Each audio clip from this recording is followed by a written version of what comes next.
Pas de bus à Impérial, mais bien des vélos pour revisiter le Touquet avec Alice au pays des Britanniques. Le premier d'entre eux à avoir influencé le développement de la station se nomme John Whitley.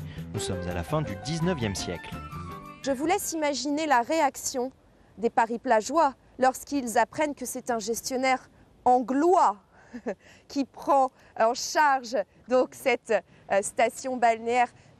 Paris-Plage se tourne alors très vite vers une clientèle prestigieuse avec ses casinos et autres grands hôtels.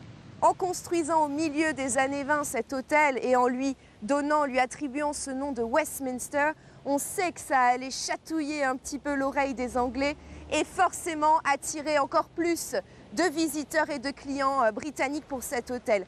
Quelques coups de pédale plus loin et on se retrouve devant une autre institution touquetoise, son hôtel de ville. Là encore, nos voisins d'outre-Manche y ont mis leur marque architecturale. Regardez au niveau du porche d'entrée. On est ici devant une sorte de rideau de pierre qui s'ouvre devant nous. C'est très théâtral.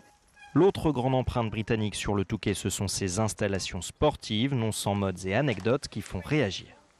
Dans les années 30, ils ne jouaient plus au golf, les Anglais. Ils s'étaient lassés du golf, ils jouaient au flog. Ils vont commencer à l'envers, donc par le trou numéro 18, et ainsi de suite jusqu'au premier. Et ça ne s'arrêtait pas là. Pendant la journée, au lieu le matin de prendre leur petit déjeuner en pyjama, ils ont pris leur dîner en costard et le soir, leur petit déjeuner en pyjama. La station des 4 saisons n'est pas que britannique, de multiples facettes à découvrir à vélo tout au long de l'été. À bientôt, j'espère. Peut-être pour la thématique belge, qui sait.